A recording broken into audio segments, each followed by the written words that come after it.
कल योगी कैबिनेट से कई बड़े प्रस्ताव पास हो सकते हैं। कल कैबिनेट की मीटिंग होगी जिसमें 11 प्रस्तावों पर मोहर लगाई जा सकती है। यूपी सरकार ने 2025-26 की आबकारी नीति को भी मंजूरी दे दी है। लॉटरी सिस्टम के जरिए होगी आबकारी विभाग की दुकानें अलॉट की जाएंगी। शाहजहांपुर बनेगा 29वां विकास प्राधिकरण। इसके अलावा केजीएमयू ट्रॉमा सेंटर में 500 बेड बढ़ाए जाएंगे, तो ट्रॉमा सेंटर का भी विस्तार किया जाएगा। बैठक में विधानसभा बजट सत्र को चलाए जाने की भी मंजूरी मिल सकती है। 18 फरवरी से यूपी का बजट सत्र का आगाज होगा। 8 लाख करोड़ का बजट पेश करने की तैयारी में है योगी सरकार। तो कल योगी कैबिनेट की एक इंपॉर्टेंट बैठक होने जा रही है जिसमें 11 प्रस्तावों पर मोहर लगाई जा सकती है। इसके अलावा बजट को लेकर भी चर्चा की जाएगी। 2025-26 की आबकारी नीति को भी मंजूरी दी है और लॉटरी सिस्टम के जरिए यूपी आबकारी विभाग की दुकानें अलॉट की जाएंगी। वहीं शाहजहांपुर को 29वां विकास प्राधिकरण बनाया जाएगा। इसके अलावा केजीएमयू ट्रॉमा सेंटर का विस्तार किया जाएगा। 500 बेड बढ़ाए जाएंगे।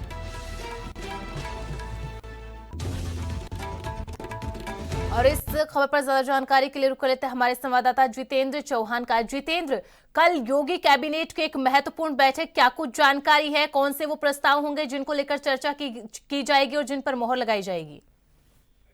देखिए, चर्चा की जा चुकी है क्योंकि उत्तर प्रदेश के मुख्यमंत्री योगी आदित्यनाथ का उत्तराखंड दौरा था और जाहिर सी बात है कि उससे पहले देर शाम कहीं ना कहीं मुख्यमंत्री योगी आदित्यनाथ ने अपने मंत्रिमंडल के साथ कैबिनेट बैठक करने का काम किया और 11 प्रस्ताव पर उत्तर प्रदेश की सरकार ने मोहर लगाने का काम किया। कह सकते हैं कि आबकारी नीति 2025 को सरकार ने मंजूरी दी थी क्योंकि एक लंबे समय से मांग की जा रही थी कि शराब की जो दुकानें होती है उनको आवंटित करने के लिए उनको लॉटरी सिस्टम जारी किया है। हालांकि ये पहले समाजवादी सरकार में लॉटरी सिस्टम था, लेकिन उसके बाद जब योगी सरकार आई तो तब से दुकानें वो रिन्यूअल की जा रही थी, जिनके नाम जो आवंटित थी वो रिन्यूअल की जा रही थी, जिसके बाद आज कल शाम को मुख्यमंत्री योगी आदित्यनाथ की कैबिनेट ने इसको मंजूरी दी थी और अब जो शराब नीति है उसके तहत कहीं ना कहीं अब जो दुकानें आवंटित होंगी वो ई लॉटरी के माध्यम से आवंटित होगी। और वहीं दूसरे प्रस्ताव की बात की जाए तो उत्तर प्रदेश सरकार 8,000 करोड़ से भी ज्यादा का बजट लाने जा रही है, जिसके लेकर 18 फरवरी से यूपी विधानमंडल दल का जो बजट है, यूपी विधानमंडल का जो बजट है वो कहीं न कहीं सरकार प्रारंभ करेगी और 20 तारीख को सरकार अपना बजट पेश करने का काम करेंगी। लगभग 8 लाख करोड़ रुपए का ये बजट हो सकता है और इसमें तमाम किसान, नौजवान, उन सभी के लिए, महिलाओं के लिए, कानून व्यवस्था के लिए, सत्ता पक्ष को घेरने के लिए जो तमाम चीजें हैं उनसे कहीं न कहीं सरकार इसमें मंजूरी दे सकती है। और वहीं अब उत्तर प्रदेश में जो तीसरे प्रस्ताव की बात की जाए तो वो शिक्षा से जुड़ा है। अपर प्राइमरी स्कूलों में शिक्षकों को टैबलेट देने के लिए सरकार पूरी तरह से कोशिश कर रही है और इसी क्रम में सरकार को टैबलेट देने का भी ऐलान कर दिया है और प्रदेश के करीब 45,500 प्राइमरी स्कूल हैं जिनमें शिक्षकों को टैबलेट देने का काम किया जा सके ताकि बच्चों को, जो प्राइमरी स्कूल के बच्चे हैं उनको टेक्नोलॉजी से जोड़ा जाए।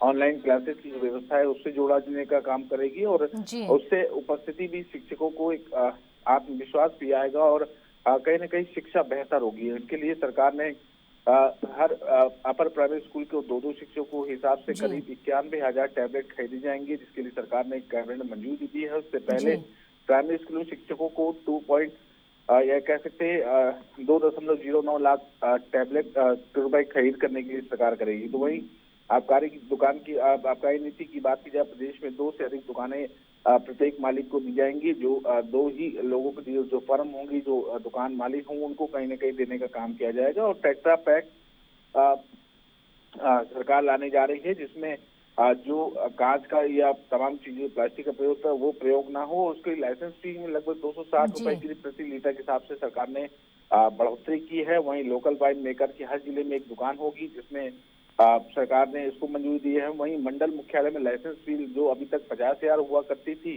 अब कहीं ना कहीं जिले पे हर फीस पे 3,000 होगा और लगभग 60,000 करोड़ रुपए का लक्ष्य सरकार ने इस बार रखा है। तो वहीं लखनऊ के KG king George medical college में सरकार 500 बेड बढ़ाने के लिए ऐलान कर दिया है। तो वहीं शाहजहांपुर 19वां विकास प्राधिकरण जो उत्तर प्रदेश के अलग अलग जिले हैं उनको कई गाँव को शामिल करके विकास प्राधिकरण की भी घोषणा कर दी है। तो ऐसे तमाम जो प्रस्ताव हैं, लगभग 11 प्रस्ताव ऐसे जिसको सरकार ने मंजूरी दी दी है। किसानों की बात की जाए तो किसानों को सरकार गन्ना मूल्य में वृद्धि कर दी है और गन्ना मूल्य के माध्यम से किसानों को एक अब राहत देने के साथ साथ उनको खुशी भी देने का सरकार काम करने जा रही है। तो वही दूध के उत्पाद को बढ़ाने के लिए भी सरकार ने पूरी तरह से कटिबद्ध है और सरकार अब दुग्ध क्षेत्र में जो बढ़ोतरी है वो कहीं ना कहीं सरकार करने जा रही। तो ऐसे 11 प्रस्ताव हैं जिससे योगी मंत्रिमंडल ने कल देर शाम तक बैठक करके मंजूरी दे दी थी और आज कैबिनेट की प्रेस ब्रीफिंग करके यूपी सरकार के मंत्रियों ने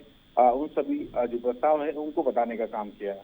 जी, बहुत बहुत शुक्रिया जितेंद्र तमाम जानकारी के लिए। तो यूपी सरकार ने कल 11 प्रस्तावों पर मुहर लगा दी है।